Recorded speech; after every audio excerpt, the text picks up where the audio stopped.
Good evening and welcome to the Cover One Buffalo podcast. I am your host, Aaron Quinn, and I am here with producer Colin Richey. Colin, how we doing this evening, my man? Well, like Sling and Meat said, not how we drew it up, but a win is a win. So I will take a 23-20 victory over the Cleveland Browns. Bills move to 11-4 on the season. Yes, you were joining us, as Colin said here. The Bills win 23-20 in what is consistently some of the ugliest games you've ever seen in your life when the Bills and Browns take each other on. It's got to be that Lake Erie water or something that impacts these games, but not how it was drawn up really at all. But the Bills do walk away from this one with a win. Plenty of good, I think, in this game to take away, Colin, but obviously plenty of bad as well. But, you know, I was sitting here watching some Red Zone as well, and I've watched the rest of the year. A lot of good teams winning some ugly games in close fashion. And the nice thing about NFL is it doesn't matter how you do it. There's no points. There's no weighted scale. Your opponents don't matter. You just got to get those wins. And so Bills now have a chance to clinch playoffs with some other things having to fall their way here this evening. But they did their job taking care of getting that win here in Cleveland. 2 games remaining. What did you see from the rest of the day, right? The Bills just need Texans to lose. Is that it? Either Texans lose to the Raiders or Colts lose to the 49ers tomorrow, I believe, are the 2 possibilities. Yeah, that one seems like it could be a thing. So I'm gonna have to wait till tomorrow night to officially clinch, but hanging out in that 99% making the playoffs category, feeling good. Colin, you know, big picture of this game. I know a lot was being made online in that second half of the offensive, game plan. Obviously, they were very much attempting to keep the ball away from Myles Garrett, to keep Josh Allen away from Myles Garrett, get the ball out quick. I want to know your thoughts because I got some thoughts on that. What were you thinking? Yeah, I think situational. Joe Brady called an excellent game. We'll get into that a little bit with the drive-by-drive. I was really a fan of some of the specific play calls he made. You can criticize the overall philosophy of trying to run the ball and chew the clock and basically just play not to lose rather than try to play to win. But I think in a sport with so many variables, like you see play out every week, the Bills were just trying to control what they could control, which was the clock. And so take one of those variables away and just make it more likely that they would come out on top. So you can criticize that philosophy, but there is a bit of logic behind their philosophy, even if it's not what you personally subscribe to.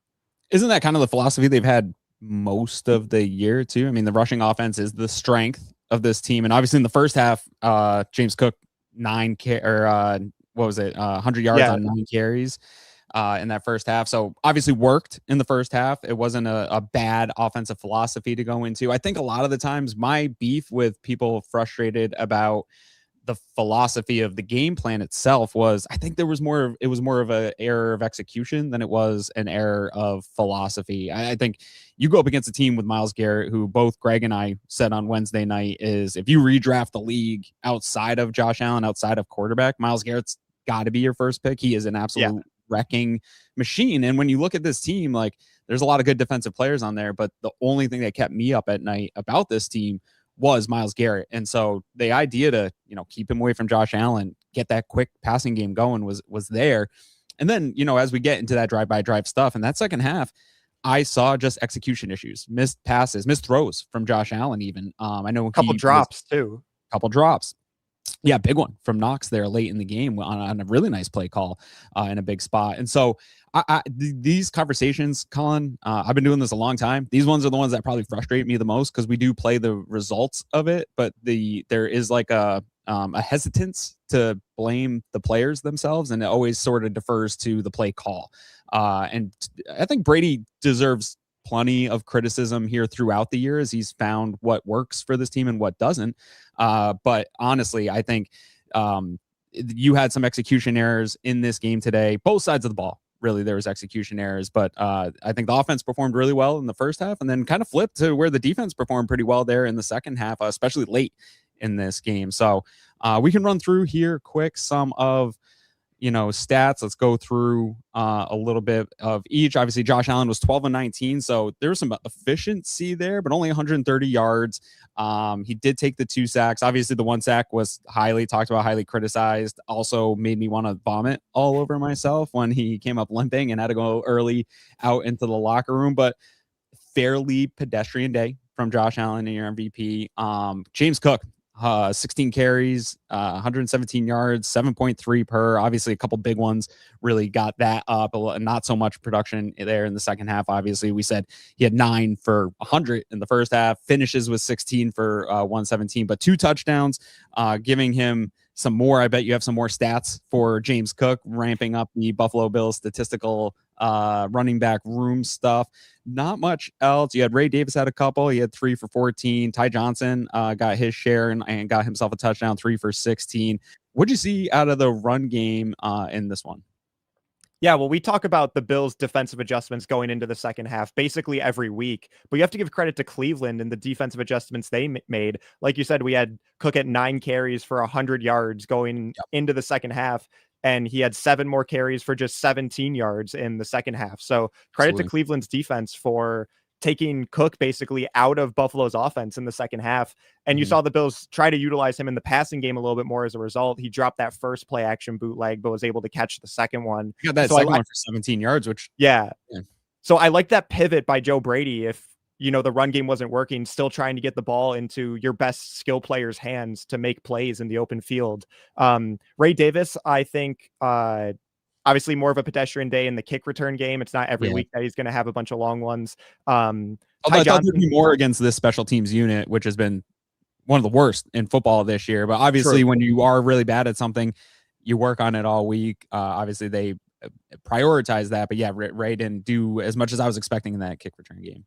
Yeah. Ty Johnson, his 3 carries, I think all 3 of them were in a row when we were in the red zone that led up to his touchdown. That guy just always finds a way to fall forward. Like, you never see him fall back and lose a couple yards. He's always keeping his legs moving. He's never going down without a fight. I really appreciate that from Ty Johnson, which you want from your third down pseudo back kind of role. So overall, good day for the running backs, like you mentioned, especially in the first half. Second half, it slowed down, but I think that's just a credit to Cleveland's defense. Yeah, and Josh had his 7 for 17. Obviously, there was a couple.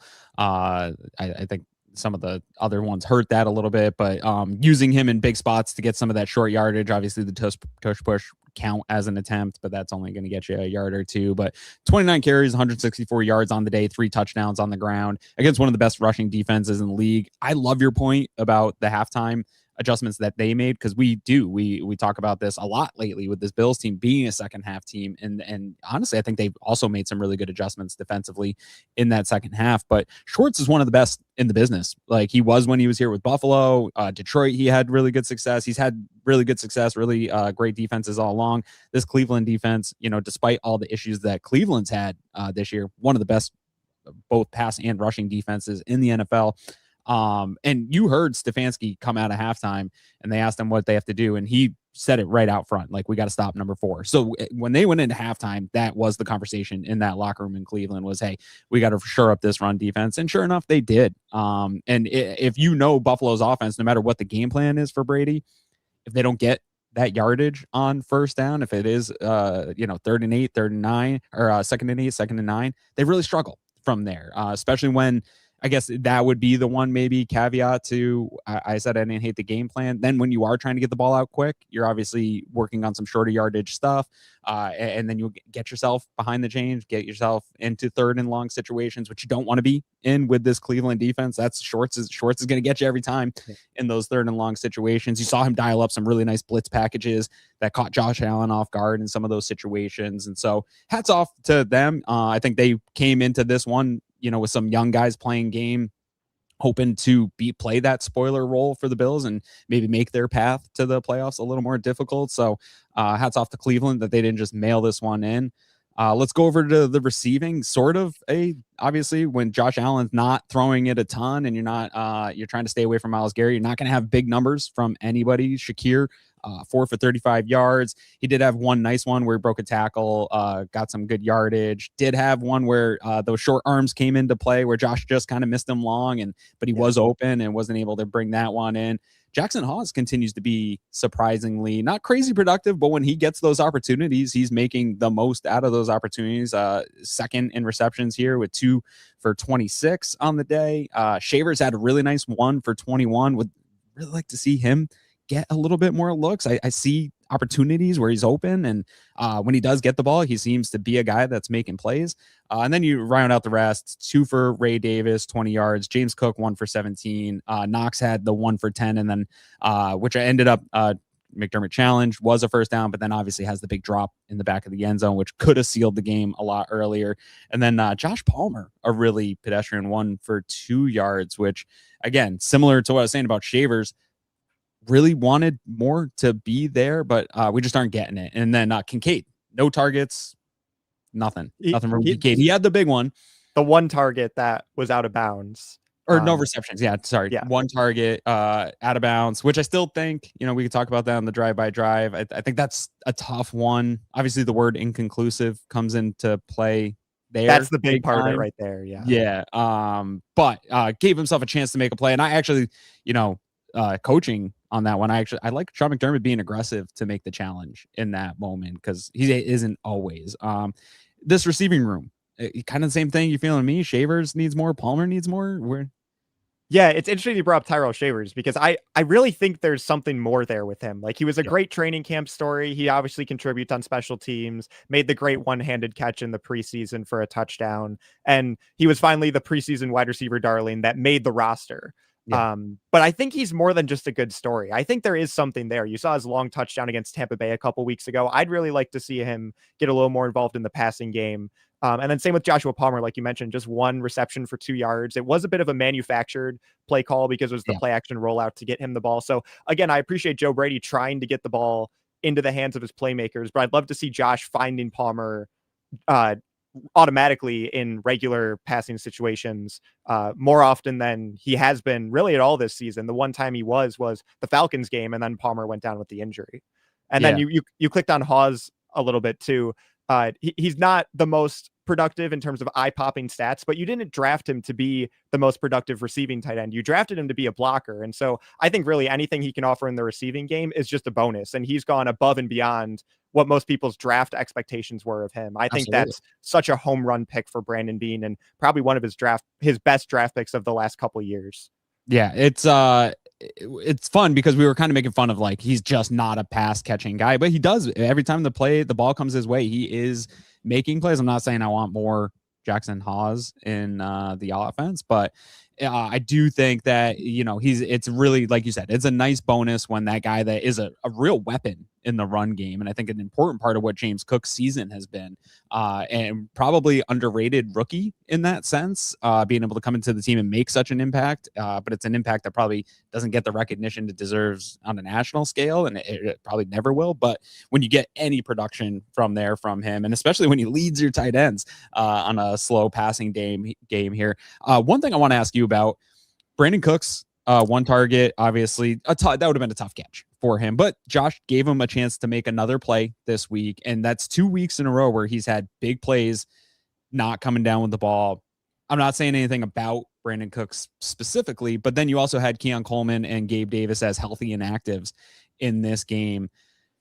That makes me feel like I think Gabe Davis can make a big play or two in a game. And those Josh Allen scramble drills where Josh was kind of running around in this one, he thrives in those situations. And I think I'm ready to maybe see Brandon Cooks be the guy that's inactive and get Gabe Davis back into this lineup. Is that just me kind of wish casting that, or?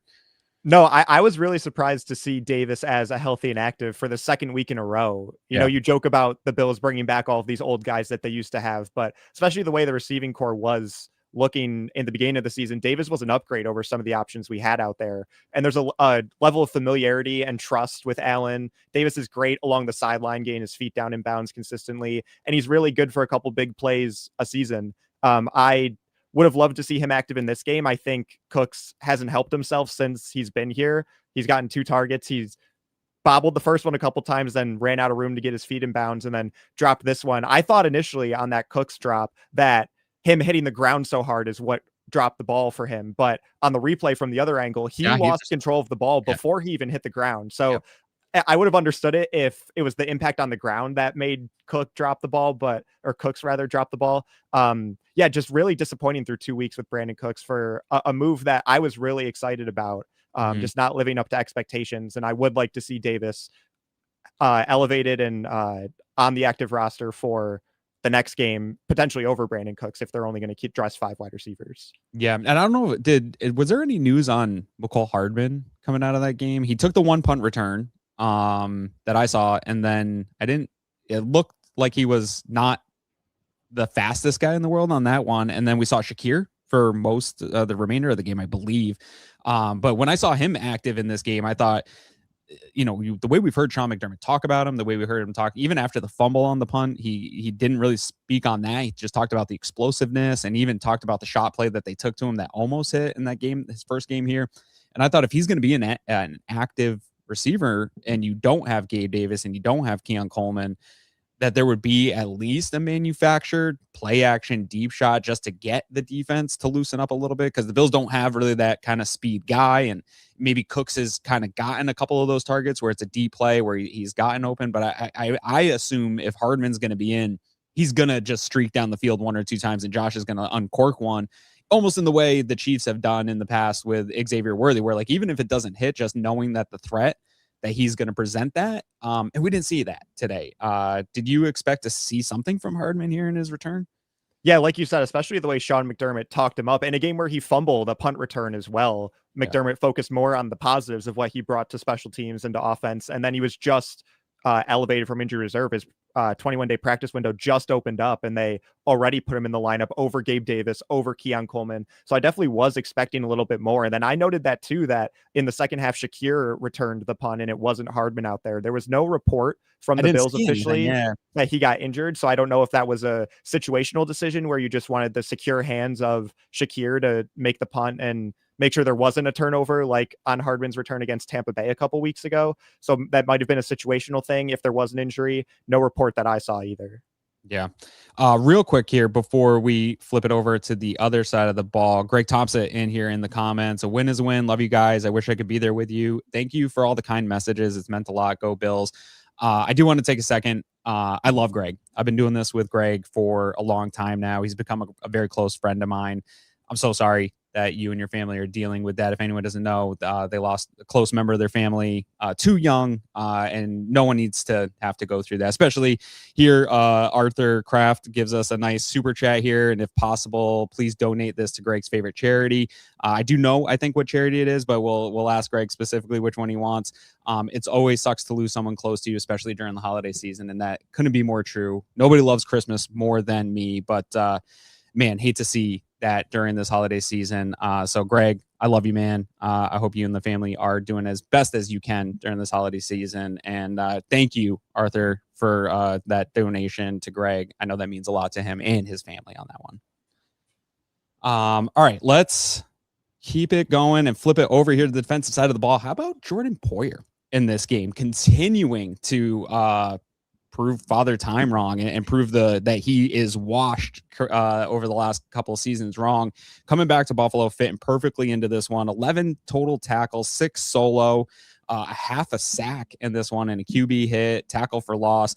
Just all over the field. Had a huge blow-up play on a screen pass late in this game that put the Bills defense in great position. Just a couple really big saving tackles, too, from the safety spot, where if he doesn't come up and make that tackle, we're talking about a much larger play, a big one that really probably breaks the back of this defense. But he and Matt Milano with 9 tackles. It's a flashback to 2018, 2019 here all over again with some older Bills stepping up. And we like to make fun of Brandon Beane. We like to make fun of them for bringing back these old guys and players that have played here before. But Jordan Poyer is kind of making that look silly. Trey White, too. But Matt Milano coming back healthy, looking great.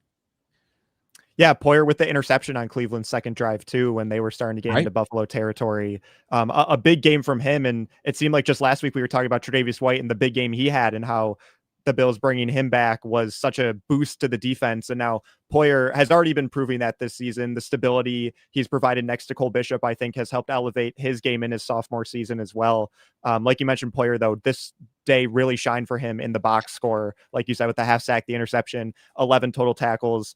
It's good to see because you can rely on that in the future. It wasn't like one and done situation. It's something that Poyer's been doing ever since he got to Buffalo with Micah Hyde back in 2017. And so the fact that he's been able to maintain such a consistent level of play, I think, is a really promising sign for a defense that relies a lot on their safeties to take care of stuff in the back end. And so I was really worried when Poyer and Micah left that the Bills defense was going to struggle. And we saw those struggles with DeMar Hamlin back there and rookie Cole Bishop and Taylor Rapp not always playing the best. He was good for a couple big plays, but I think Poyer has really elevated the floor of this safety room. That's probably the most important position group of this defense. And it makes me really excited to see what this team can do, because I think that allows the Bills to go on another potential deep playoff run with the stability in the back end.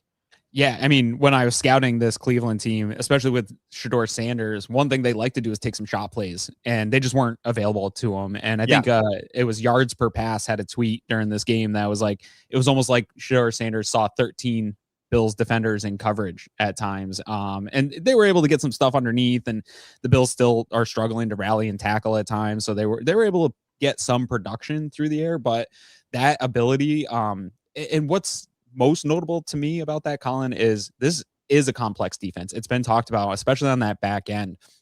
And I do think Jordan Poyer isn't obviously the same athlete he was 4 or 5 years ago when he was an all-pro safety in this defense. But what he has is the ability to understand the defense. He's comfortable with the defense. He knows where he's supposed to be.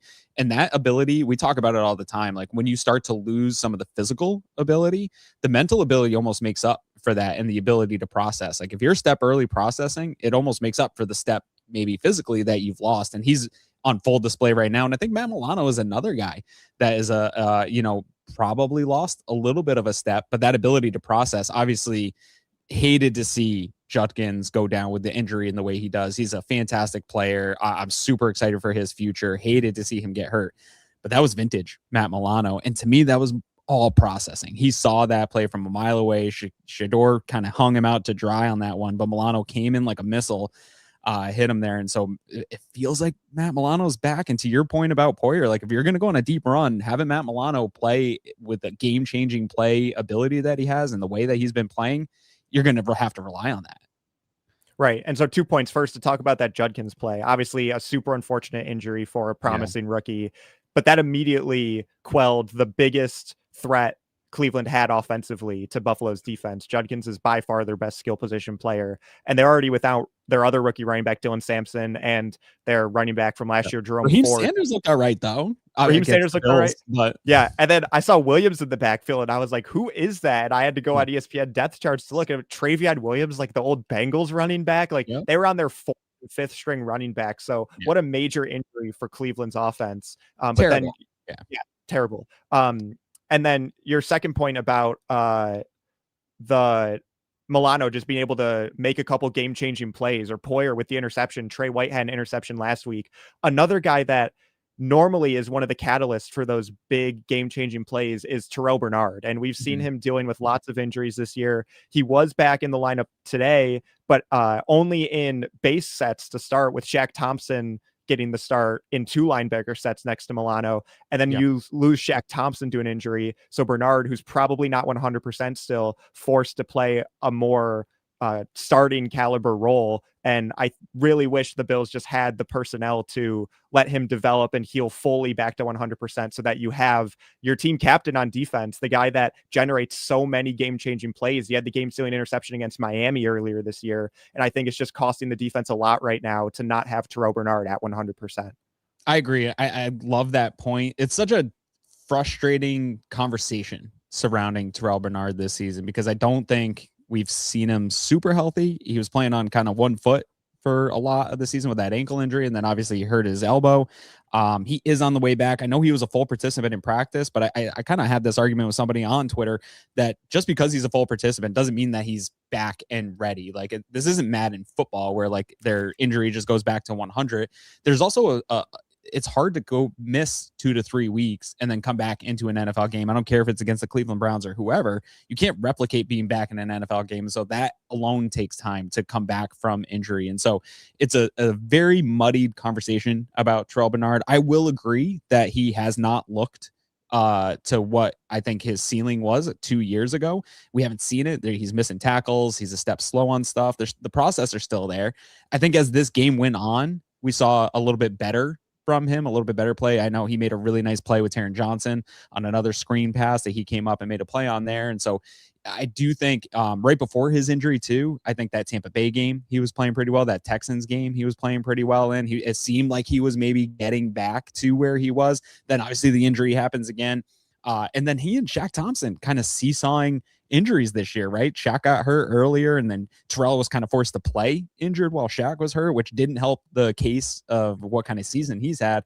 And now I don't know the extent of Shaq's injury, but I know he wanted to go back out. They listed it as a neck injury. I didn't see him back out. And so kind of try to find out what's going on there this week. But Terrell Bernard might have to be back in a pretty big spot here. And so you hope that he gets those legs underneath him going forward, because with Matt Milano playing so well, even if you could get 75% of Terrell Bernard, like back to closer to what he was, I think that's a huge benefit to the Bills. But I think we'd also be silly to say some of the stuff you see the missed tackles, you see some of the stuff that happens in a run game and in run support for him, but you see the coverage and he's still good in coverage. And I think that's there. I think Taron Johnson had a pretty nice game in this one too, making some big hits, making some big stops. I think that's another one that's been a weird conversation this year of, he's a player that's washed. I think teams really stress that nickel position in the NFL now, and they really attack it. And he hasn't held up all that great in coverage all season long, but he's done a number of good things in run support. He came up and made a number of nice big spots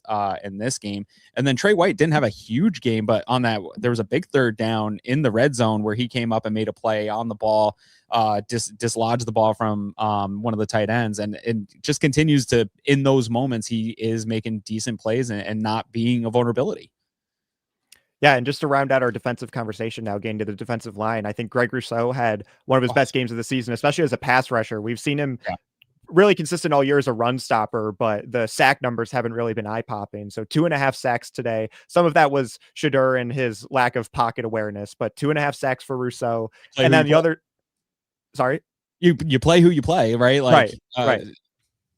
And then on the other side of the defensive line, I don't know if I've seen a defensive end lose contain on the edge more often than Joey Bosa.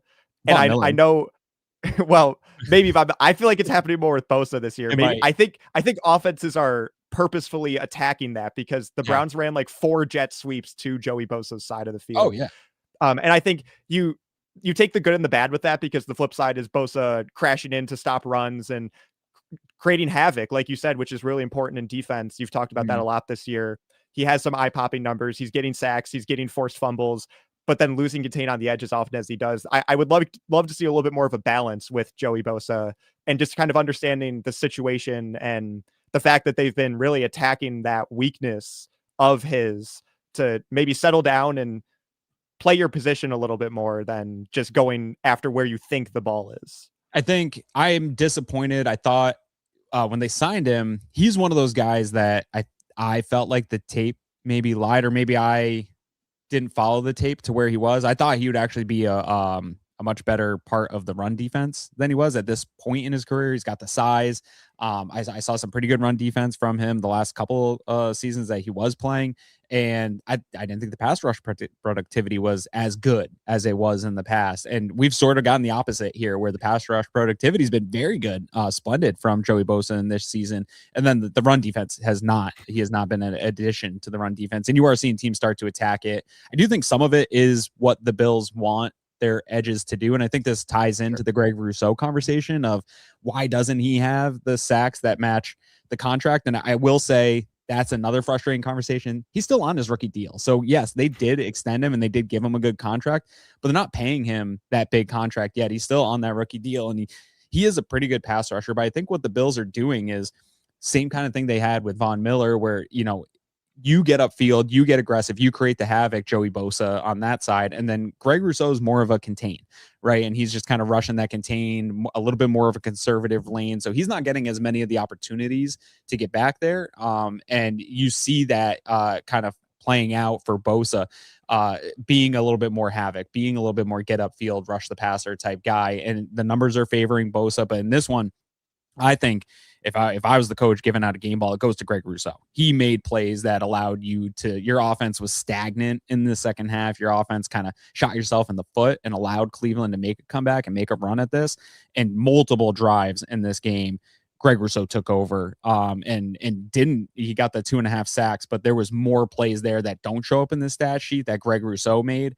I got to give a shout out to Mike Catalana. He and Dan Fetz were doing one of their pregame things, and he said, I think he called for a Greg Rousseau strip sack in this game to make a big play. He didn't get that, but he made 2 at least game-changing plays in this game that allowed the Bills to win this one. So my game ball would definitely go to Greg Rousseau.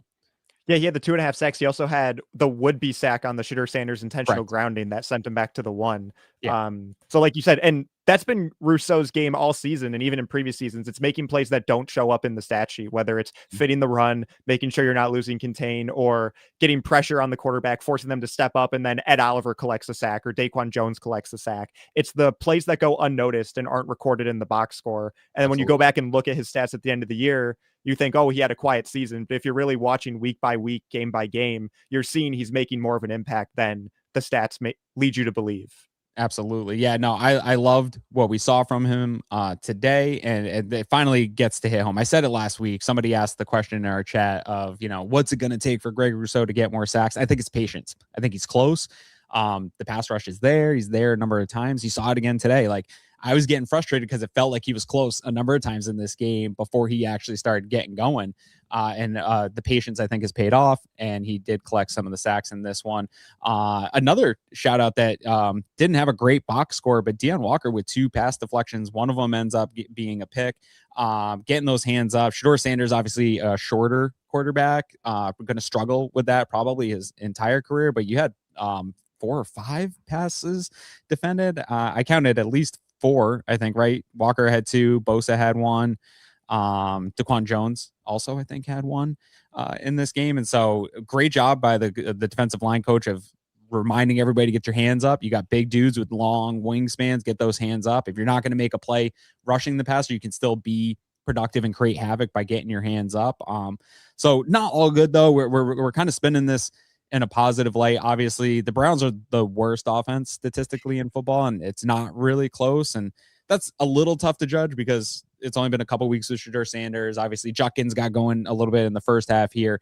They have some rookies, so you would anticipate that it gets better and better as those rookies play more. But it did feel like a little bit there was a couple drives here where it just felt like they were kind of doing what they wanted and taking what the defense was giving them all the way up and down the field on this one. And I've always been a big proponent that I don't care about yards. You can get all the yards you want in between the 20s. But they were able to capitalize on some of those drives and make this game closer than it needed to be. Yeah, I'm such a big fan of Harold Fannin, their rookie tight end. He is a weapon. And without David Njoku this week, he was really the only tight end that they were able to use on the field in the passing game. And he even got a carry for a touchdown as well. But he was giving the Bills defense a lot of problems today. But understandably so, because of what a dynamic weapon he is. I'm just pulling up his stats right now. 6 targets, 4 catches, 34 yards, and a touchdown, along with the 1-yard rushing touchdown as well. He seemed to be the biggest X factor for Cleveland's offense, especially once Judkins went down. And in a game where Bernard, your best pass coverage linebacker, isn't at 100%.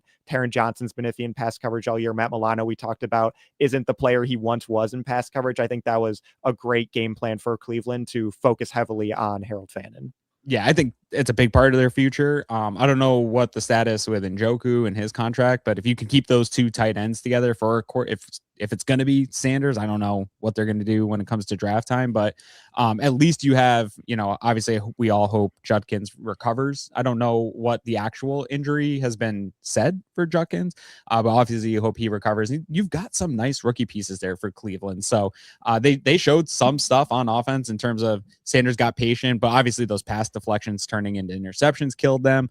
But the Bills capitalized on those plays as well. So defensively, I don't care what team it is. You hold the team to 20 points or less, you better win that game. And the Bills were able to do that by the skin of their teeth in this one, but they did do it. So here, let's pull up any of the super chats. And if you want, get any of your chats in here before we switch over to our play-by-play. We had Picks message 4641. I get every given Sunday in the NFL, but why it feels like every given Sunday when the Bills play a 3-win team.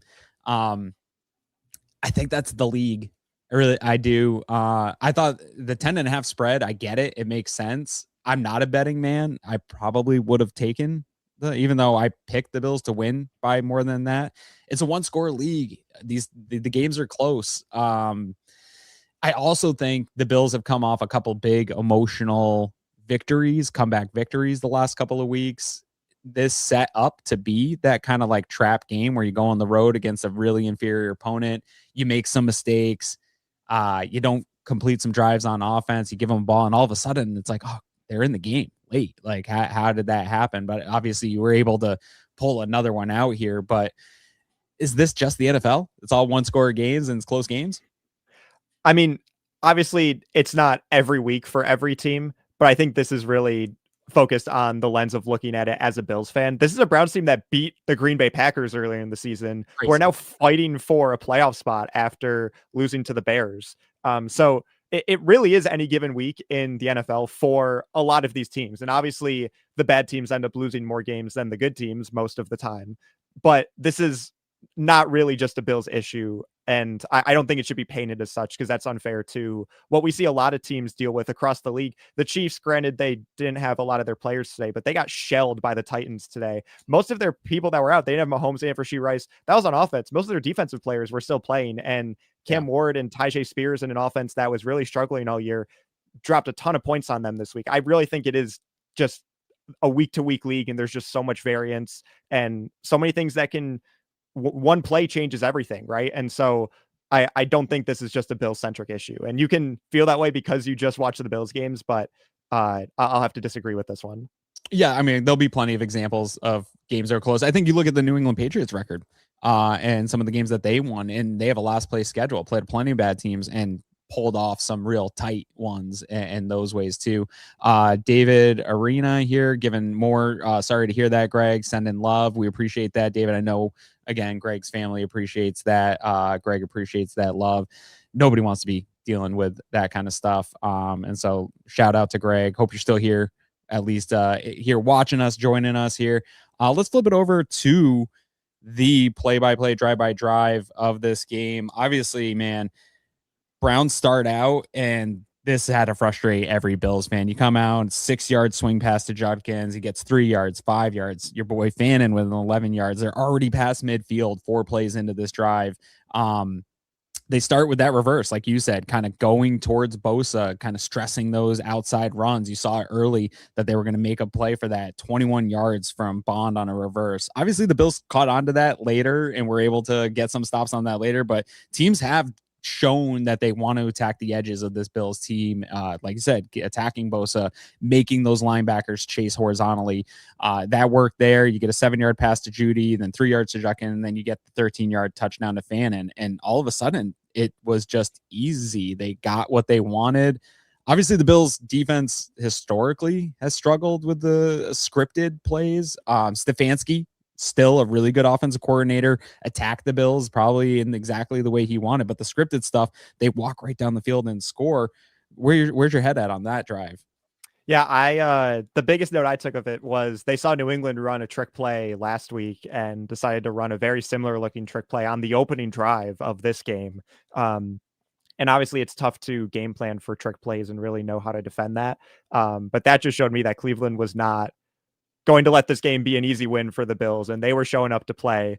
That one gained 21 yards, like you mentioned, three plays on the opening drive, gaining double-digit yardage, and then Bosa losing contain again, like you mentioned, and Fannin on the touchdown. I think Bernard got lost in the coverage a little bit. He was out there in the base look, and the weapon, like I talked about with that rookie tight end, not the start you want, but a start that we've seen plenty of times with the Bills where they've been able to turn it around later in the game and still find a way to win. Yeah, the Bills erase that lead, though, on their first possession and come down. Allen scrambles for 6 yards right away. Cook right out of the gate with an 8-yarder. Then you get a toss for 15. I love that play. You had Brown and McGovern out in front of them. And anytime, at 15 almost feels like a win for Cleveland in a situation like that, because that feels like it could go for 60 at any point. But Ray gets a swing pass for 6 yards, and then Cook. Really, this was all James Cook on this play. He takes that. I think it was another duo, takes it, cuts it back, makes a guy miss, breaks a tackle, juking guys kind of in open field, and just puts on the speed for a 44-yard touchdown for James Cook. Most of his yards in the first half came in that first drive there. Fantastic stuff. And it just kind of caps off what I think James Cook is your all-pro running back. And I think he, with Jonathan Taylor sort of kind of slumping through the rest of the season here with obviously the injury to De'Aaron Jones, that team's kind of going downhill fast here. It feels like James Cook's going to get the all-pro and maybe a rushing title this year. It's going to be close because there are some really good candidates. I think, like you mentioned, Jonathan Taylor kind of lost his grip on the lead for best running back in the NFL. With that 44-yard touchdown run, Cook actually passed Jonathan Taylor in season rushing yards. Taylor plays tomorrow night, though, to try and gain some of it back, and then it'll just basically be a 1v1 battle for the last 2 weeks of the season. I think Jahmyr Gibbs is got to be up there, right? Jahmyr Gibbs is still making a case, and Christian McCaffrey's still making a case. McCaffrey's on pace for his second 1,000-yard rushing, 1,000-yard receiving season. So Gibbs I think just almost fumbled one here in the Lions-Steelers game. He did recover it, but 4-yard loss there, popped right out of his hands. But yeah, Gibbs would be one. McCaffrey's I've seen enough now. No more Gibbs all-pro. He just fumbled. He just fumbled. Can't have it. But I think in terms of, obviously there's a lot of conversation before this week. I think it hurts his case this week, Josh Allen and the MVP consideration. What I would say hurts him the most, and this is what I've said to people, is how good James Cook is. Because I think James Cook has been the best offensive player on this team consistently all year. And that when he is performing in the way that he performed today, the Bills are at their best. And I think it's similar to the conversation I had about Lamar Jackson a year ago, that Derrick Henry was so good, and the pressure that he took off of Lamar Jackson, I think made it so that maybe Lamar wasn't in the tradition, if you believe words have meanings, most valuable player. You still have such a good player next to you. And I think that hurts Josh Allen's case, but makes James Cook's case that much more. Yeah, I am with you. I think more games this season, James Cook has been Buffalo's best offensive player than Josh Allen. Now, when Josh Allen is Buffalo's best offensive player, it's some truly special performances like we saw in Cincinnati or Kansas City or Baltimore or Tampa Bay. And so the highs are much higher for Allen, but the consistency sides with Cook. And in more games than not, he's been their most reliable, most dependable, best offensive player. So if I had to vote, it pains me to say as a Bills fan, I would not vote for Josh Allen for MVP this year. I think he had an argument in 2023 and in 2024. I don't like the argument for him this year. And you can still make the argument he has the stats to back it up. But we saw last year with Lamar Jackson that stats aren't everything. The voters are now starting to take into account really, truly what the meaning of value is. And so right now, I think the MVP is Matthew Stafford. We'll see what these final 2 weeks of the season look like. But I'm with you on Allen not being the MVP this year. Yeah, I think he could get a vote, maybe. Like, I don't think it'll be unanimous to Stafford. I think May will get some votes in this one too. I could see somebody talking themselves into Josh Allen, obviously not having the best wide receiver room in football, and the conversation about what weapons, maybe this is the worst team he's ever been around. And he has won them some games in this season. Like you said, the high end is still the highest that you'll see in football. But you've had too many games, I felt like today, where there's been, he just hasn't been the guy. And honestly, some of the losses this year were also Josh Allen driven in terms of him not playing his best. So I don't see the case for him right now as an MVP. Obviously, he could go off the next couple of weeks and other guys could go down. We saw it go right down to the wire a year ago, but I don't think it is Josh Allen. I do think James Cook is this player of the game. But let's get back here to the drives, because the Browns get the ball here, and it looks like they're going to do it again, right? The defense played pretty terrible on that first drive. Judkins comes out with a 5-yard catch. They were taking that underneath to Judkins all day long, or to really whoever the running back was. You have another huge one, comes back on a flag. It's 2nd and 15. Fannin. Groot gets a pressure here. This is the play that Shaq actually gets hurt on. It walks off on his own, later described as a neck injury. So you're in a 3rd and 12. And they just get a perfectly dialed up screenplay, which is just so frustrating that the Bills still struggle all these years with 3rd and long screenplays, allowing a team to just run out. They get the 19 yards. Then you see another one of these jet sweeps to Corley for a first down. Judkins has a catch. You get the hold on Epinesa here, gives them another free first down. Judkins 2 yards. Then they get a flag for offside, so it's 2nd and 13, and this is where you get the deflection. Poyer comes up with the ball on this one, and I'm so happy for Jordan Poyer on this one, Colin, because last week he had an interception in his hands, and he just dropped it, and for defensive backs, that's like nightmare inducing stuff where you just wake up with cold sweats knowing you had one in your hands and you dropped it. This week he gets a little bit of a decent return on it, and puts the Bills in position where they were getting kind of pushed around again on this one. 3 first downs in a row. They're moving on you, obviously pushing back on 2nd and long, but the deflection turning into an interception. Or actually, this wasn't the deflect. This was the one that went off the shoulder, right? Yes. This came off the shoulder. It was a little behind Judkins, yeah.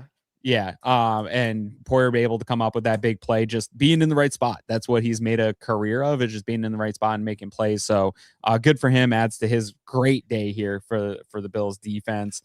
Bills get the ball back here though. And this was in consideration for my drive of the game. I didn't give it to him. I don't know if this is yours. No, I have a different drive of the game, so I wonder if we have the same one. But okay, this was still a very impressive drive by Buffalo, and a drive you needed to reestablish your dominance as the superior team in this one, which ultimately ended up being really important, only winning the game by 3 points. Absolutely. And this is all the things, again, about Cleveland aside. This is a very good defensive side of the ball here in Cleveland, especially at home. You come out, Cook 1 yard, but then you get a Ray Davis catch for 14, gets you right across midfield here quick. Obviously the turnover helped. You got great field position. Then you get a 1st and 10, you get that rollout to Hawes for 18 yards. He breaks a tackle and gets going a little bit. Great possession there for Hawes. You get a scramble from Josh Allen for 5 yards. We end the first half there, 7-7. Really quick first half in this one with so much running. First quarter. First quarter ends there. That would have been a really quick first half. No, yeah, crazy first half, right? No, but with all the running, it was still a very quick first quarter in this one. You get Cook for 3 yards. You end up with a 3rd and 2. Josh Allen keeps it, gets 4 yards. You're in the red zone here. And this is where Ty Johnson gets all 3 of his touches. It's Ty Johnson for 9 yards. You get into the 2nd one. Ty Johnson gets the first down. You're in 1st and goal. Ty Johnson gets the touchdown. It was the same play, it looked like, over and over. I know they have different concepts off that same play, but it looked like Joe Brady spamming that again 3 times in a row. Ty Johnson gets the touchdown, and they get the missed extra point from Badgley here. So it is only 13-7, but their ability to take that turnover, play complementary football, and march right down the field on this drive, I felt like, okay, now let's do that again and just march through let's get this team to a stiff arm away from us, march through this game. I'm feeling super confident after that drive. How about you? I had a couple different notes that I wanted to mention in this drive specifically. The Allen completion to Ray Davis for 14 yards. Some great arm manipulation from Allen to move the ball around the defender coming after him to get the ball to Ray Davis. That really stood out to me. The pass to Hawes, I mean, we talked about it a little bit when we were going over the offensive overview, just that his ability to have any sort of contribution in the passing game, let alone catching a pass, breaking 2 tackles and gain 18 yards. Not only does that just increase what an amazing pick that was for Brandon Beane, but it just allows you to be so much more versatile in those heavy personnel situations because he really does pose a threat as a pass catcher. Whereas last year in your heavy sets with Alec Anderson, there was really no threat of that. So I think that is a really good nuance that the Bills have in their 12 and 13 personnel formations now. And I was really impressed with Hawes once again, just making the play. And then on the 3rd and 2, to set up the Ty Johnson touchdown on the following set of downs. Allen, QB keeper, really big fan of that call by Joe Brady. I think Allen getting involved in the run game early helps him kind of wake up in the game. And we didn't see it as much this game because he was struggling. He had the injury. Well, we don't know if that played a factor or not. The game plan probably played a factor in that as well. But Allen typically seems to lock in a little bit more once he's taken a couple hits. And so the combination of that early in the game plus needing short yardage and utilizing your best short yardage weapon, which is Josh Allen. Big fan of that run out of shotgun. And then Ty Johnson, like I said in the overview as well, just always finding a way to fall forward. It was his 2nd run of the 3 where he only got like 4 yards before he was contacted and then just fell forward for another 4 yards to set up 1st and goal. Yeah. The Badgley missed extra point, disappointing, but it was a kicker coming off the street in windy conditions. If the missed extra point was going to cost you a win over the Browns, then there were going to be much bigger issues than your backup But it was kicker. a probably predetermining or pre-showing you a little bit that there was more bad to come from Badgley in this game, especially on the kickoffs, which heal up Matt Prater. Hope you're okay. Hope you're icing up and getting better there. But I'll push back. I don't love the Josh Allen keeper in a game like this. I get it. Like, I get you want it. I get he wants to take some of those hits early. I don't want him taking hits versus the Cleveland Browns in this game. And I want to find other ways. Obviously it worked. Hindsight's undefeated. He definitely it kept that drive alive. And it also felt like, again, Schwartz is a really good defensive coordinator. I could see that play coming from a mile away. Like, when they lined up, I knew Josh Allen was keeping that play, and so I thought they would know too. But maybe it's just too hard to stop Josh Allen in that short yardage situation. To your point, I like the playing concept. I'm not trying to push back on that. I like the playing concept. It's just these next 3 weeks, I don't want to have to use, like, that's a playoff play. I don't want to have to use it anymore. Get through these next 3 weeks. We saw the scare of a potential life without Josh Allen here at the end of the half, and I don't want to live in that world where we don't have Josh Allen. So I'm team weaponize Josh Allen as much as anybody has ever been. This was a week where I didn't want to see him and James Cook take any more hits than they needed to. Fair enough.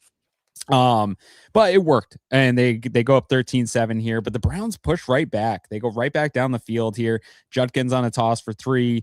Dion gets a batted ball. They get into a 3rd and 7. Grew again with a nice pressure, almost comes through, almost makes the sack, but he has them by like the back of the shoulder pads. Sanders escapes this one, gets the first down for 13 yards. I actually thought Sanders, for being not as athletic as you would expect from Dion's son, he is sneaky, almost in the way Baker Mayfield is, of being able to escape the pocket and get some of those extra yards. He did it to the Bills a number of times here.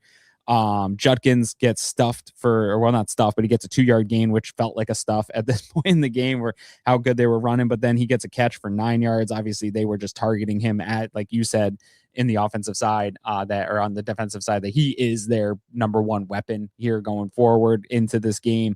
He gets that. They're at midfield here. Again, Sanders escapes for a 6-yard gain, making his 2nd and 4. Then you get the running back Sanders for 2. Sanders keeps another one on 3rd and 2 for first down. Judkins gets a catch here. This was another big miss by Menard on a missed tackle, which allowed Judkins to get for another first down. You're into 1st and goal. Judkins gets stuffed here. This is where you had the 2nd and goal, where it was a really nice play design. The tight end's out there, and Trey just comes up, makes a big play on the ball. I think if he catches that, he might get a touchdown on that one, or make a real close attempt at it. But Trey just comes in, makes that play. Here on 3rd and goal, you get Groot's first sack of the day, which gives them a field goal attempt from 24 yards, and they get the game to 10-13. What are some of your notes on this drive? Yeah, so most of my notes came in that last series of plays when they had 1st and goal. I think so. The 1st and goal run stop, that was Jordan Poyer making a big hit at the line of scrimmage, that if he doesn't fill that gap and make that play, that's a touchdown for the Cleveland Browns. So that's a 4-point swing right there on a great tackle from Poyer. And then on 2nd down, you mentioned the Trey pass breakup. I was really impressed with Trey being physical with the tight end in that situation. If he just goes for the ball, I think there's still a chance that the tight end is able to catch it and break the tackle for a touchdown. But because he really goes body to body with Fannin, I believe it was, on the goal line, it ended up being an incomplete pass. So huge props to Trey for that one, especially a guy that's not the most physical corner in the NFL. Big fan of that from the veteran, again, just turning back the clock, making a great play like that. And then on 3rd and goal, this was when Shedeur Sanders had his bloody finger. And so Dylan Gabriel had to come in, who was Cleveland's 3rd round pick that they drafted above Shedeur Sanders. And Greg Rousseau got the sack, like you said. Tough situation for Gabriel to be in, has to come in and immediately try to score a touchdown on this 3rd and goal, and ends up pretty much stepping into a Greg Rousseau sack. So the Bills, I think, got a little fortunate there with the injury luck being on their side, with Sanders having the injury. I think that helped him out. But in the end, a great goal line stand. You hold the Browns to 3 points and keep your lead 13-10 now in the 2nd quarter. Yeah, and this is offensively, I might have another one later in the game. But this is my offense. Whoa, we're fighting each other there. We got it. Drive of the game. This is my West Herr drive of the game here. This was mine as well. What I had marked down. So awesome. Well, let's go through this one together, right? Because I think this one was meaningful just because you are able to get that stop where they made a comeback here. They obviously get it to a 3-point game, which isn't ideal, right? Cleveland's going shot for shot for you. And in my head, I'm like, oh yeah, we all picked this to be a shootout between Buffalo and Cleveland here in the first half, right? But they are responding to you and they're not backing down. So you got to go out, and you held them to 3. The only answer to me is to put together a nice touchdown drive. And on this one, what's so nice about this was you want to say whatever you want to say about Joe Brady and his game plan. The game plan performed excellent in this one here. So you get Cook, dry, like you said, they were going to Cook in the backfield. I thought this one was on Allen. I didn't think this was on Cook. That came out a little hot for Cook on that little swing pass into the flat. He does drop it there. Shakir, though, not super productive on the game, but he takes this one for 18 yards, and that balance just comes into play again. Another It's ridiculous. He's so hard to get. You can get him around the hips. And he just that the hips don't move. The hips don't lie, and he breaks off for another 18. He's just one of these guys, man, where when the ball's in his hand, he can make plays. I just want to find more ways to get that. But you get across midfield here on that play. You get the Cook toss for 15 yards on a 1st and 10. That's 32 yards in 2 plays. That's fantastic offense. Attacking the edges. You get Cook on another 5, but this play right here, 2nd and 5, Terrell Shavers wide open on play action. Absolute beautiful pass from Allen to Shavers, 21 yards, some yards after catch here. Shavers showing, get this guy the ball, Colin, right? Yeah, I was watching the game with my dad, and I turned to him after that play and said, I don't know if I've seen a Bills receiver more wide open in a game this season than Shavers on that play action play. Now, it wasn't like he ran an incredible route or anything. It was more the play action that fooled the action defense itself, and left him wide open. So maybe not a lot of credit to Tyrell Shavers, but then give credit to Joe Brady for the play call and the design to get Shavers that open, the defense biting on the run after Cook just tallied 13 and 5 in his last 2 plays. Yeah, like you said, just get Shavers the ball more. I really think there's something there. And that was a big part of why that play specifically was a big part of why this was my drive of the game, along with the Shakir play that you just mentioned. But we got a little bit more before we get to the end zone. So why don't you go back to it? That's 44 yards on 3 plays, I think. I don't know if my math's great there, but it was 40 yards on 3 plays. And I think most of it was dialed up by the offensive coordinator and good play calling in that one. So you're in the red zone, and then you just get a couple to Cook. Cook goes in for the touchdown. You get a 7-play, 68-yard, 3 minutes off the clock, and you're up 20-10.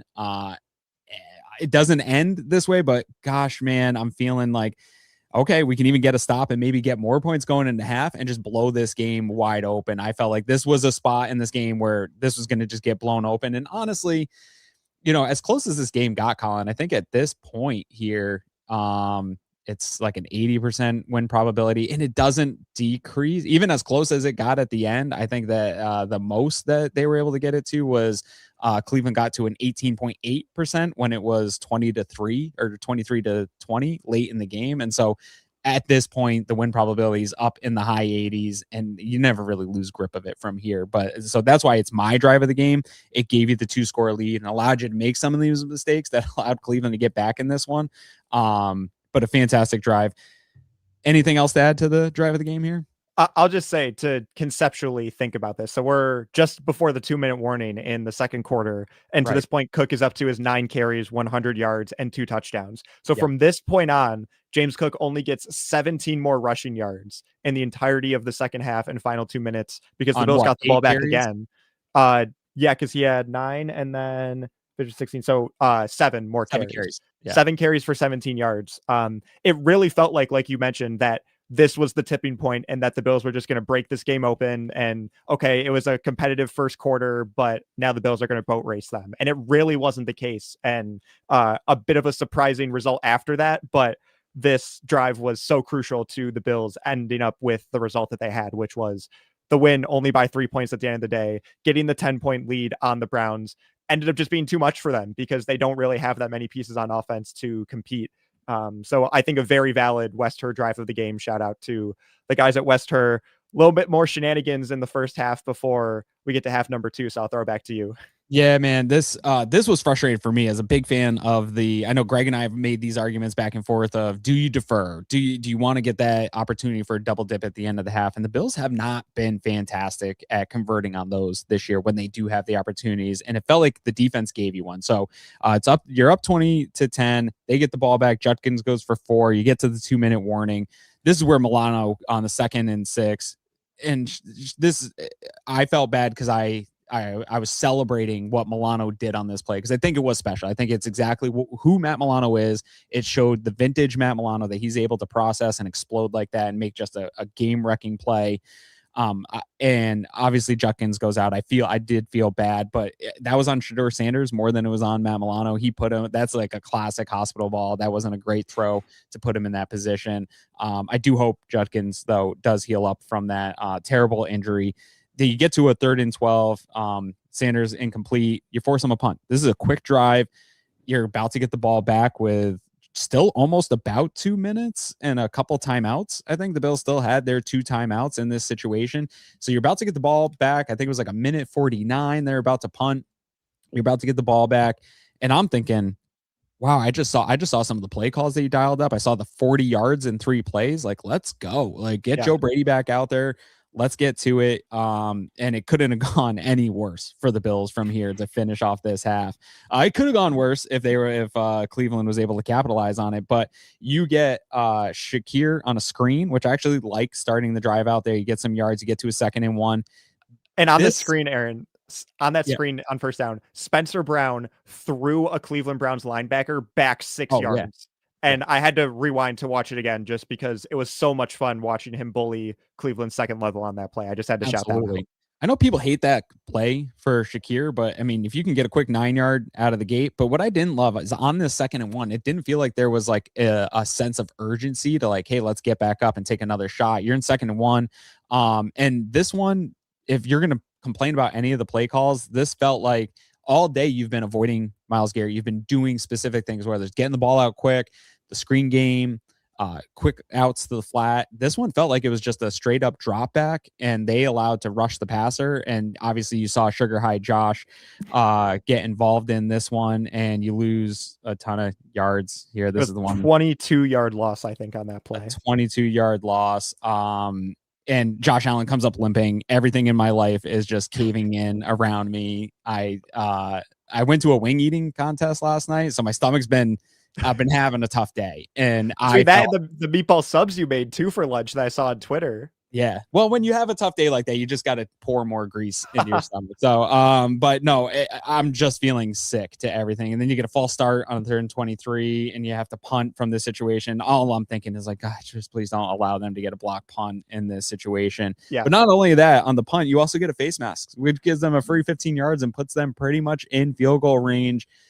You went from the opportunity to double dip, getting the ball out of half and just blowing this game wide open to just putting Cleveland in field. Luckily, Cleveland the field goal, because then this game would have been a 1-score game coming out of half, but completely fumbled it away.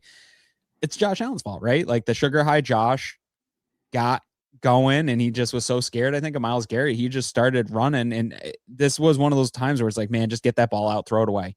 I don't even care if you take the intentional grounding on this one. You can't do what you did on this one.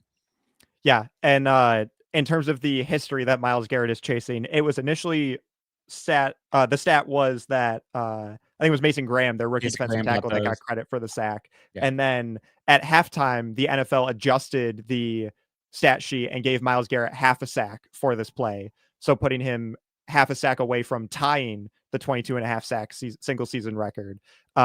If that full sack went to Garrett, could you imagine a worse way to tie the single season sack record than having Josh Allen just run around and trip on his own feet at the 1-yard line?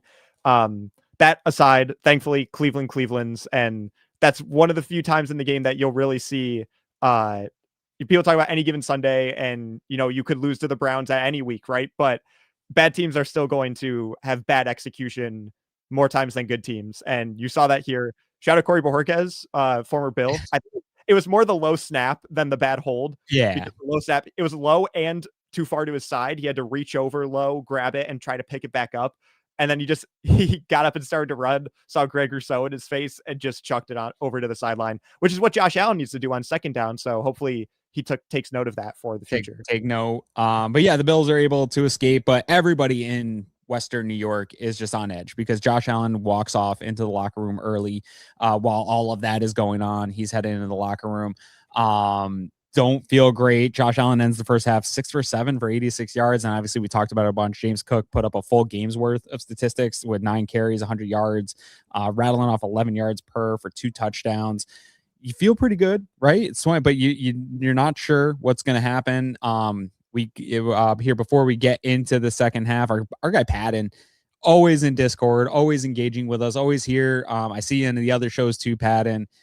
Thank you for the super chat, wishing us a pleasant holiday, and I hope that you have an absolute fantastic holiday season as well. I've enjoyed all the funny memes and jokes that he brings to Discord, and obviously the great comments, and appreciate your support each and every week, Patton. You're great, man. Love you. And thanks for pulling up that last week. Greg sent out a request for somebody to get the Patriots screenshot of the Patriots "We're back." So Patton did it for us. He posted it to Blue Sky. And I turned that into a fire meme this week that I was able to get out there and really piss off a bunch of Patriots fans, which apparently I'm very good at that, making Patriots fans mad. So appreciate you, Patton. Go Bills. Let's switch it over. So we get out of the half, though. Josh Allen standing on the sidelines with his coat on, ready to go. He gets an X-ray on his foot at half. So I still don't know. I don't know if anybody's seen any information about what happened to him, what the concern of the injury was for him, but obviously he was able to come back and play this game. The weird thing about that, though, for me, Colin, is some of this play in the second half. I don't know how hurt he was. Obviously, Josh Allen comes up limping. He's a tough guy. I assume there's some level of injury there, but he's playing. He runs around a little bit in this. It doesn't look like the injury's physically doing anything to him, but I don't know. Maybe it was like when he plants his foot to pass. But there were some missed passes in this, and we are so incapable of criticizing Josh Allen that everybody, when I said like there was a drive here that we're going to come into where he had 2 bad passes in a row where this drive should have continued, and it was a Josh Allen fault that the Bills stagnated and turned it over on downs, and people were just like, dude, he's injured, like cut him some slack. And I don't know, was it an injury or was it just Josh Allen having some misses that he does? I don't know if we'll know the extent of it, but that's one that I'm going to be interested to watch the injury report this week, because he did finish the game. Not sure what the training staff did for him to allow him to finish this one, or what type of pain tolerance he was dealing with in this game. But I know you're on the show and not doing your normal producer stuff, but I haven't seen anything. Have you seen anything on that? Yeah, no, I haven't really been looking, to be honest. I know they announced that at halftime he went to the locker room to get X-rays, and after the X-rays was cleared to return. Yep. So that was the last that I saw. I'll try to keep an eye out for that as we keep going through the show. But yeah, like you said, we'll monitor the injury report this week. It wouldn't surprise me if he's on there, likely as a full participant, because he did return to the game. And he's just a farm boy who you'd have to cut his ankle off to make him not play. So, but not only do the Bills botch the start to get a double dip going, they come out at half, and this is probably the worst of the drive outside of the one where you turn it over on downs. You come out here, Cook gets 4 on first down, and then you get a play action to Palmer. That's the one look for Palmer. It goes for 2 yards. I don't hate it. You're in 3rd and 4, and then Shakir, just this one gets sniffed out. This is just a great play by the Cleveland cornerback. Comes up, makes a great play, but then you're punting. It's 4th and 3, and you're punting super fast on this one coming out of half, where this was an opportunity to really kind of salt this game, put it away. And not only that, it's a punt, and it was a really nice punt, but you get a bad bounce, and it goes for a touchback in this one. A tough start to the half here for the Bills, who had usually in the scripted stuff, that's their bread and butter.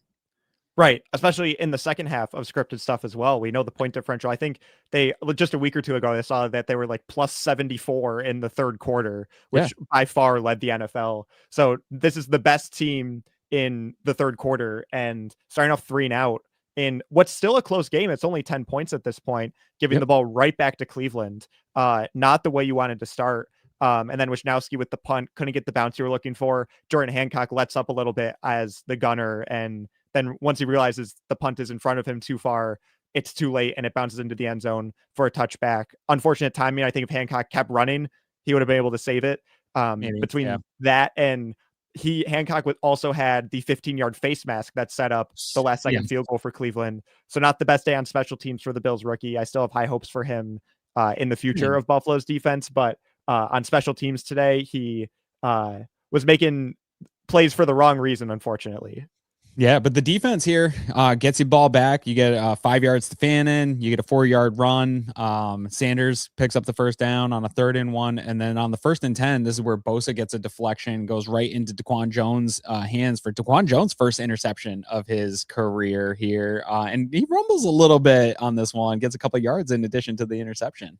Yeah, so Bill's PR had this would have been one of my stats if I was in my Nora producer role today. Not only the first interception of his NFL career, the first interception of his football career. He never recorded an interception in college or in high school. So shout out to Daquan Jones for the hands and for making a big play and giving the Bills the ball right back on offense. Yeah, and the get the ball at the 32. So you're already in field goal range here. But again, disappointing a little bit on this one. Obviously, this one's tough. You get the pitch to Cook for 2 yards. On the 2nd and 8, you get the incompletion. But this is the one where Kincaid is so close, frame by frame close on this one. And I think this is I'm happy Sean McDermott challenged this one because it would have been an absolute wreck of a play for them to get them into the red zone here.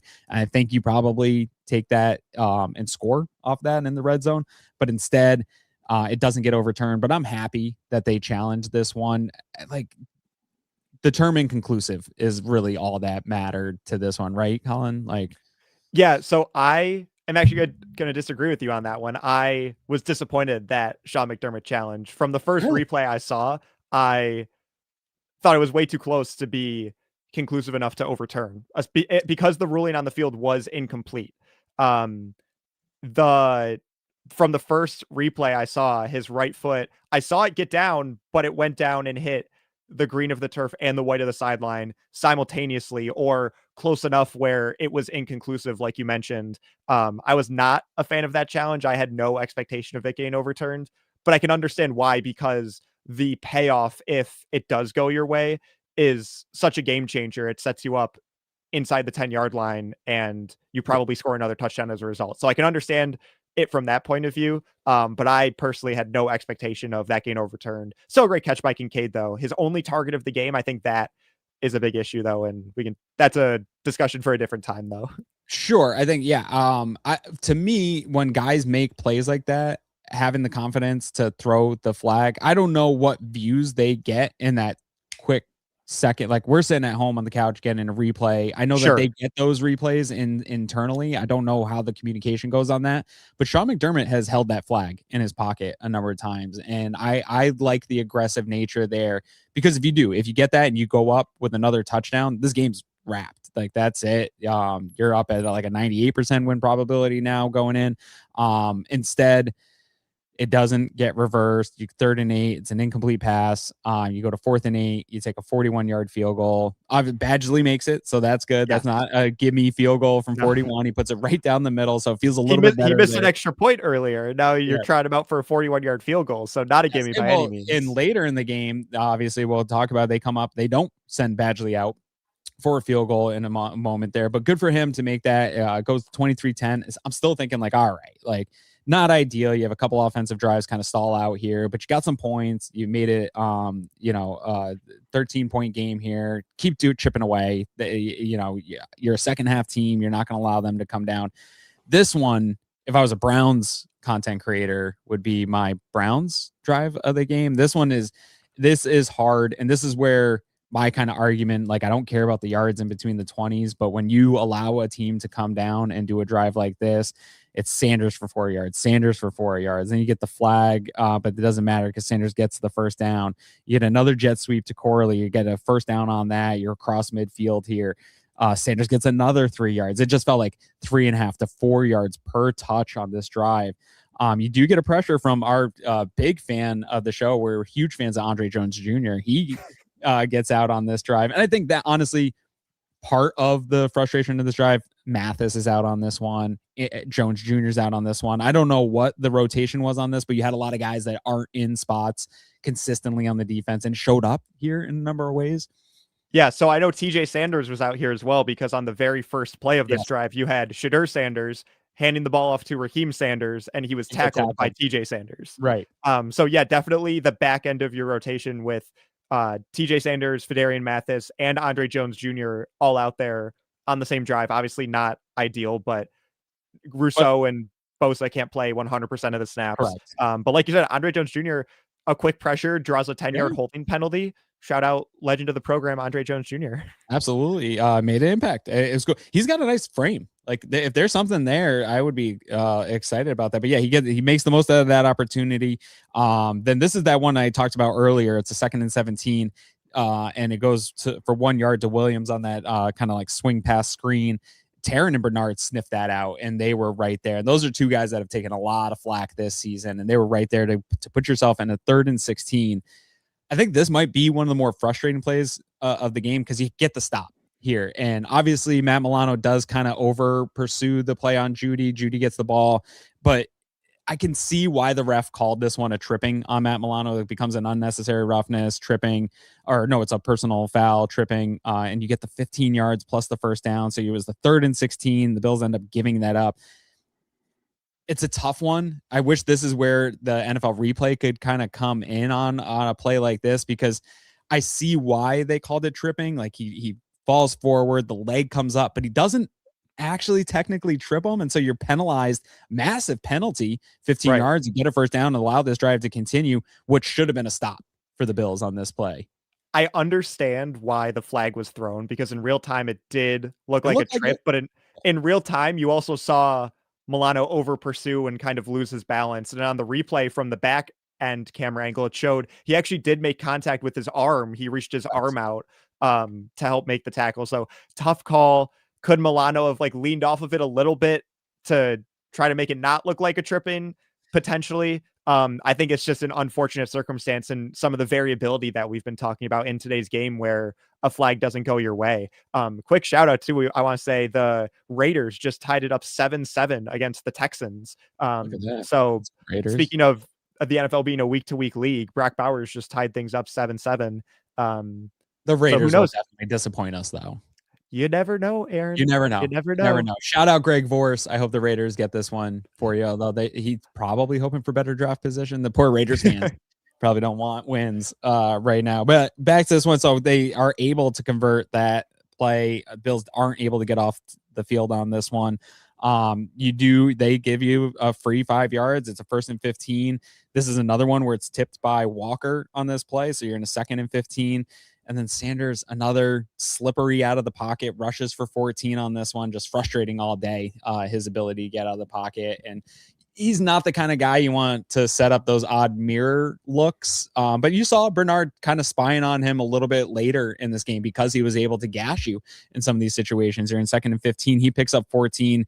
Sanders is unstoppable. Raheem Sanders is like unstoppable in the short yardage stuff. Honestly, like, I was very impressed with his ability of balance and able to keep moving his feet in some of that short yardage stuff. Because there was a number of plays where I saw Matt Milano come up and hit him behind the line of scrimmage, and then he was able to get the 2 to 3 yards needed or the yard needed to get the first down. So he keeps this drive alive. Bills defense not great on 3rd down in this game, and then you get another one from Sanders for 9 yards. Gets it to, or it was 8 yards. You get into a 2nd and 2, and then he gets the first down. The Bills stuff it on 1st and goal, but then you get Fannin with the nice little fullback handoff where they get into a heavy set. He takes it in, just kind of finding ways to get Fannin the ball. If you're Stefanski and get him going. And this is where I'm getting a little uncomfortable, man. Colin, 17-23, and the offense is kind of just stalling out here multiple drives in a row. I'm not feeling great. I'm not feeling it. Bills are a second half team, but not playing like it.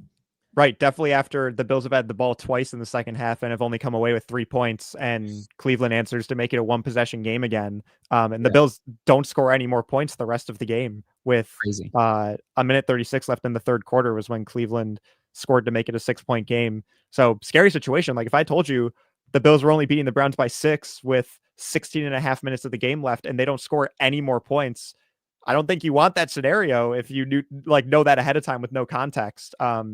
So shout out to the Bills defense, and we'll get into that right here with the Bills' next drive, which is another ugly one. Yeah. No matter what you want to say about defense, it never feels good to sit and watch a 14 play drive go down the field on you, and it was an 8-minute drive like that. That's just a gut wrenching. I don't care who you are. And obviously it was propped up a little bit by that penalty.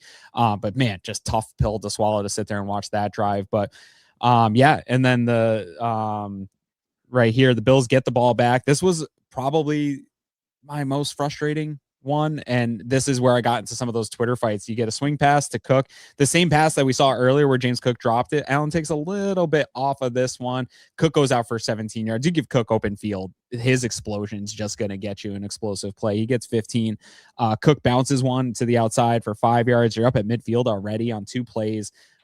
Ray Davis gets a nice run here for 8 yards. Side note, tough spot for guys like Ty Johnson and Ray Davis. I do think at running back, it's easier to get going in a game. Like the more touches you get, you kind of get into a rhythm. It's hard to come in and get 3 touches a game in a spot off the bench cold and have any type of production. You get to the end of the third quarter here. So you're going into the fourth quarter, 23-17. You're starting to kind of move the ball a little bit here. You get a 1st and 10. Ray Davis gets 2 yards. 2nd and 8. He gets another 4. This is where it's a 3rd and 4. Shakir's wide open. Really nice play call from Brady. Wide open with space a little bit too. Like, I don't know if he turns this into an explosive, but you don't know with Khalil Shakir. You just got to get him the ball in his hands. But first down for sure. And Josh sails it on him here. And this is where I'm starting to get the excuses that it's the injury. And if that's the case, like, I know Josh Allen, you don't ever want to pull him, but if he's so hurt that on a 3rd and 4 on something that looks like an easy drawn up play to get to one of your best playmakers, if he can't hit that, then gosh, like maybe you shouldn't be putting him out there.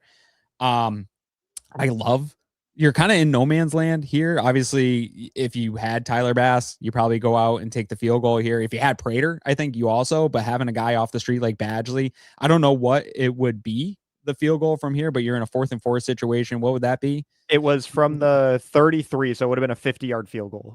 That's a tough one. That's a tough. So you're kind of in a no man's land with a new kicker they don't trust. He's already missed an extra point. He nailed that 41-yarder.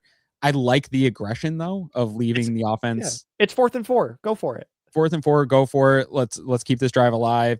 And this is another one, an incompletion by Allen, just a pure miss from Allen. Obviously, I don't think there was a lot open downfield. I think maybe if you want to question the play call, that they didn't give him something easier, like they dialed up the play before it.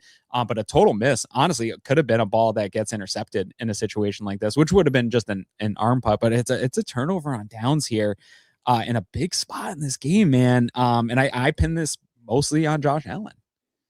Yeah, a ball that definitely Allen wants back on 3rd down to Shakir. And then on 4th down, I think if I remember the play correctly, so Allen was looking for Shavers, and I think Allen was expecting Shavers to stop in the gap in between the 2 defenders, and that's where Allen threw it, and Shavers kept running kind of into the defender, and so it looked like a bad pass. Clearly some miscommunication. That was my interpretation of it initially. It's possible Allen just didn't put it where he wanted it to. But yeah, regardless, not a good series of plays for Josh Allen, and you have to wonder if the injury was a factor in that. I don't know. I don't know that we'll ever know, but I'm pinning those on Josh. You get to turnover on downs, and then this is where it just feels like, really, this is going to happen to us in a situation like this where you're just trying to clinch playoffs at this point. They come out right away, and this one's so frustrating. Again, we talked about it earlier. The Bills' inability to see teams set up screen. Everyone on the defensive line on this 1st and 10 is about to sack Sanders, and he just dumps it right over the top of the defense. And you have about 18 yards of just free space here. Luckily, I think it was Poyer on this one that just gets like a shoestring, or it may have been Cole Bishop. It was Bishop, but Poyer makes a similar tackle later in the game. Yeah, later on this one. Yeah, where it's just that he just barely gets the shoe on this one and is able to stop Williams for a gain of 26. You're already across midfield here on the first play of this drive because they got the short field from the turnover on downs. Sanders gets one for 4 yards. He gets another 2-yard run here. On 3rd and 4, Williams, this is where Poyer comes up and makes a nice stop, but gets the first down anyway. You get 1st and 10. You end up in a 2nd and 7. This is where I think it was Bishop finally came up and stopped the Corley jet sweep. You get a jet sweep to Corley. Bosa finally made a play on this one where he saw it 6-7 times in this game, and finally, at least he didn't make the play, but he made it so they had to change course a little bit, slowed it down. Yeah, I was gonna say, guess which side of the field they ran to when Joey Bosa was on the field for that play. Yeah.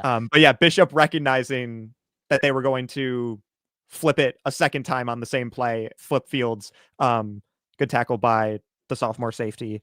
Able to hold him to a field goal as a result of that.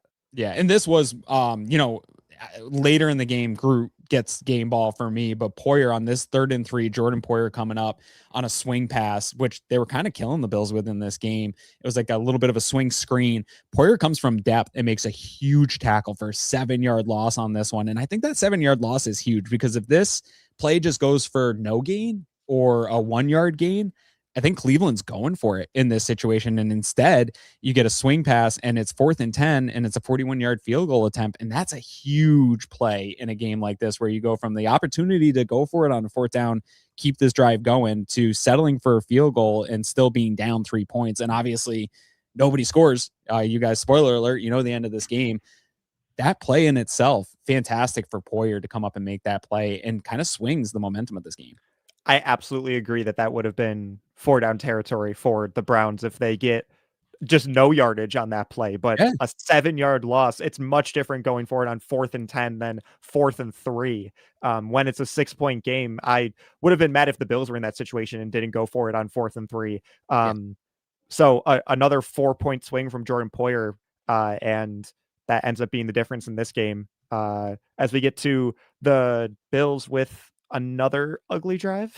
It's not good. Yeah. Again, Cook runs right into the tee that you got 9 minutes left on the clock. It's they just score. It's 23-20. First down, Cook runs right into the defense, 1 yard, barely, if that. It's 2nd and 9. This is where you get the incompletion to Cooks. Josh Allen throws him a ball that, I again would have been a fantastic catch if he comes down with it. But to your point, at first look, I thought, okay, the ground caused it, but hits him in the hands. Opportunity to make a play. You haven't made a play yet for this team. You had an opportunity last week. Drop another one here. You're starting to lose probably some trust from the coaches to dial up. This is a big spot. So you end with the Cooks drop. You get into a 3rd and 9, and this is one where Jim Schwartz just dials up. You're 3rd and 9. Your Myles Garrett hasn't been getting home. You're not getting home with 4. He dials up, and you get a huge sack from Josh Allen. Lucky to hold on to the ball in this one too. Heads up from him holding on the ball, but this was like a 16-yard loss, 13-yard loss by about to be defensive rookie of the year, Carson Schwessinger, who was one of my draft crushes in the class. I knew the Bills probably weren't going to go linebacker in the first round, but he was one of my favorite defensive players that I scouted in this class. And he's probably going to get some hardware at the NFL honors as a result of it because of plays like this. Yeah, man. Gets him into a 4th and 22. Obviously you got to punt from there. And just, the offense just cannot find anything in the second half. And again, Cleveland's got a fantastic defense. I expect them to get some stops, but man, when you're a second half team and you've put up the type of statistics that you've put up in the second half, I do think Jim Schwartz came out and called a really nice second half in this one, and kind of neutered the Bills offense in a lot of ways from what they were trying to do. But here, the Bills defense responds in you can say what you want about this Bills defense and giving up yards, and they aren't the best. And this is the unit that might be what does Josh Allen in come the playoffs. But in a situation where the game's on the line, momentum has shifted to Cleveland after that huge sack. They're up for this game. Everybody feels now like they've got a chance to win this one, even though win probability does not increase much in this situation. You get a 1st and 10. This is where this is one actually where Bishop really seats out the reverse. They come on again with the reverse, attacking the edge. Bishop's actually dropping back into coverage when that reverse hits, comes up from depth, makes a great tackle on this one for a 1-yard loss. And then this other play to Judy. Judy gets the ball, and Taron just lays the wood on vintage Taron Johnson on this play. And it's a 1-yard gain. And now they're in a 3rd and 10 situation. They get 8 yards from Tillman. And I'm pretty frustrated because Greg says it all the time. What you want, whatever the other team doesn't want to happen is what you want to do. It's a 4th and 2. It's go, right? They got to get some points on this. And this is where you get Greg Rousseau just comes flying in, manhandles his man, and it's a turnover on downs. But is this rookie Shedeur Sanders not understanding that you can't take a sack like that? And this, like, you got to try to make a play, like get the ball out and make a play on somebody. You can't take a sack here. Right. And that was part of his scouting report in the NFL draft. It was similar to Caleb Williams out of USC, that they just held onto the ball for too long and took too many bad sacks. You saw Sanders make some great plays through improv and get a couple big gains and convert some third downs, but he also took some bad sacks. Not only is this a turnover and downs, but you lose 13 yards and put the Yeah. Bills even closer to field goal range. They end up not scoring points on the ensuing drive, but just to make matters even worse, a 13-yard loss on the sack is just inexcusable in that situation. And it's not surprising if you followed the process. people the people that were scouting Shedeur Sanders saying this is the thing he struggles with the most is he holds onto the ball for too long. And we saw it a couple times in this game, and this one it cost him big time. Absolutely. And good for Greg Rousseau making a huge impactful play on this one. He's not done. He's got some more for you here, but Bills come out, like you said, on a short field. You get the nice play action to Knox here. And this was a good challenge by Sean McDermott. Obviously the yard doesn't make a huge difference, but your offense has struggled to get a first down here. So the yard really is important to be able to get a first down in this situation. Knox clearly got it. Again, this is sorry, go ahead. You might say exactly what I'm about to say. This is where NFL needs to step in. Why does Sean McDermott have to pull the flag? Right. Where's the sky judge? The sky judge? It's so inconsistent, Colin. I wish we got more transparency of how does this operate? Like, what is the process that they're operating on? Because this one was clear as day to me. Sean McDermott should not have to use his challenge flag on this one, but he does. Gets reversed. They get a 1st and 10. Cook goes for 1. 2nd and 9. Cook goes for 3. Kind of the tail of the second half here where they're just kind of running into defense. Can't get through. Browns take their timeout. You get into a 3rd and 6. You get Shakir for 5 yards. So it puts you in go territory, right? It's 4th and 1. A field goal doesn't help you really in this situation unless you're assuming the Browns can only get, they're not going to go for a field goal. And they're going for points on this one. So 4th and 1, and they dial up the play. They get Josh on a rollout. It's a play action rollout. Knox slips behind the defense, is wide open. And it's such a shame, Colin, because Knox has had a really good year, especially with Kincaid being hurt. He's made some nice plays. And he just, Gabe Davis is this one with the alligator claps on it, isn't able to bring it in. That would have just sealed the game. And instead Knox ends up with the drop. And this is where I'm frustrated and arguing with people that I think the game plan is fine. This offense was just not executing in the second half. And this play is kind of indicative of that. Right. So a couple things about this play specifically. First, I don't know if it was the beginning of this drive or the drive before, but they put up a graphic saying that showing the Bills tight end production this season and that the 11 receiving touchdowns by Bills tight ends this year was actually a franchise record. And a lot of that is because it was a broadcaster jinx. Yes, I think it was a graphic jinx from the broadcast team. So I think you can take it up with them. But also, I'll have to talk to Eric Turner about this to look at the film and see if I'm correct about this. But I believe this 4th down play call was the same formation as the Ty Johnson run that iced the game against New England last week. I believe they were in, if not the same formation, a similar formation. And Allen almost fakes the quick handoff to Ty Johnson and rolls out right. And so I thought that was a perfect play call. Because that's how you iced the game last week. And here you are in a situation to ice the game again. And you line up in what looks like the exact same play and then go the complete opposite direction and scheme a guy wide open for what should have been the game sealing touchdown. I thought this was an amazing call by Joe Brady. And unfortunately, Knox couldn't haul it in. And that ruins what would have been a much better, a more digestible win for the Bills if they end up winning by 10 instead of 3. But I have to give major props to Joe Brady for that one because I was a huge fan of that play call. Big balls on this play. It's a 4th and 1 and you're a good running team. It's a long one, granted. But there's so many options where you could just say, hey, we're not having the success with the run, but let's just go out with our big set and just go out and just try to get this yard, keep moving the clock. Let's just drain the clock. That would be the conservative play, not to win. Like just play to get out of this game, but instead they go for the win. And so I'll never be mad at the team for going for it, being aggressive, and not only going for it and being aggressive, but putting the ball in the air and trusting your guys to make plays. They don't. And so execution fails on this one. It's a total bummer. Last point about this real quick. Can we please stop the narrative that Sean McDermott is too conservative? Because if that play doesn't do it for you, where it looks like they're just playing not to lose and trying to run the clock out, and they do 2 straight runs up the middle and then the short pass to Shakir, they could have easily kicked the field goal and made it a 6-point game and forced Cleveland to score a touchdown, but they keep their offense on the field and go for it. I really think Sean McDermott has had a complete philosophical switch ever since that AFC Championship game back in 2020 when he kicks a couple field goals on 4th and short in the red zone. Ever since then, Sean McDermott has been much more aggressive. He's been trusting the offense. He would rather lose the game giving Josh Allen the chance to win it than lose the game because he tried to rely on his defense to win it. And I think that's absolutely the right philosophical approach. And it should have paid off.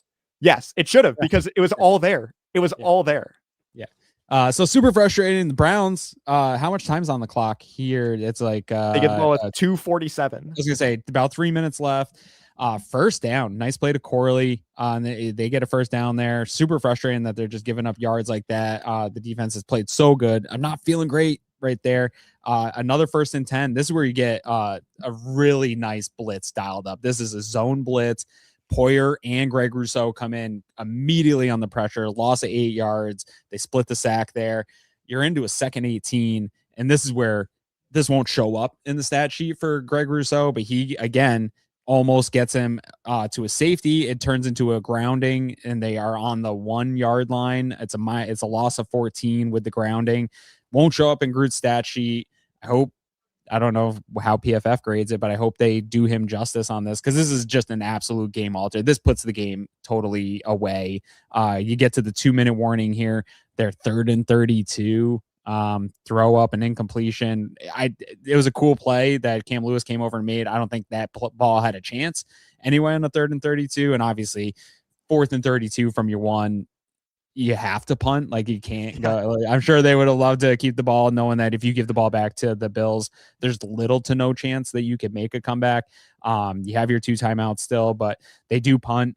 The Bills get the ball with 1:38 left, and the offense has been terrible all second half, but you do enough here that you make them take their timeouts. You run it, make them take their timeouts. You get into that 3rd and 1, and you get the first down and are able to kneel this game out, and I get to go set up for this show. And so, the Bills get by the skin of their teeth here in Cleveland. Sloppy football in the second half. But honestly, Colin, like, again, as bad as the defense has been, and in that first half, a couple of the drives that they did give up in this game, super frustrating to one of the worst offenses in football. But when you needed it the most, it wasn't Josh Allen that stepped up for you. It wasn't James Cook, who have been your best players of the year. It was guys like Jordan Poyer. It was guys like Greg Rousseau coming up, making the big plays, keeping this comeback that Cleveland tried to attempt to make on you just away enough. And for all the bad that will be on the film that Sean McDermott's going to rip these guys apart for, he loves the grit and determination it takes for that defense to hold up in a situation like this on the road. Absolutely. And talking about the Greg Rousseau intentional grounding just for a second, I've got a proposition for you. I want to hear your thoughts on this. If a quarterback is flagged for intentional grounding, should the defender that would have gotten the sack get credited with a sack? Because I'm thinking a lot of the times of like plays where the quarterback is getting like bear hugged and just at the last second tries to throw it away and it gets flagged for intentional grounding. And you're like inches from a sack and ends up being a flag. Sure. I feel like maybe something just to show up in the box score, because it is a direct result of the defender making that play, but they get absolutely no credit in the box score for that. Yeah, and it shows you that like not all pressures are the same, right? Like we look at these statistics, not all sacks are the same. There needs to be a way we weight some of those things and like what their impact on the game is. I know obviously there's like EPA and things like that. That's a good one.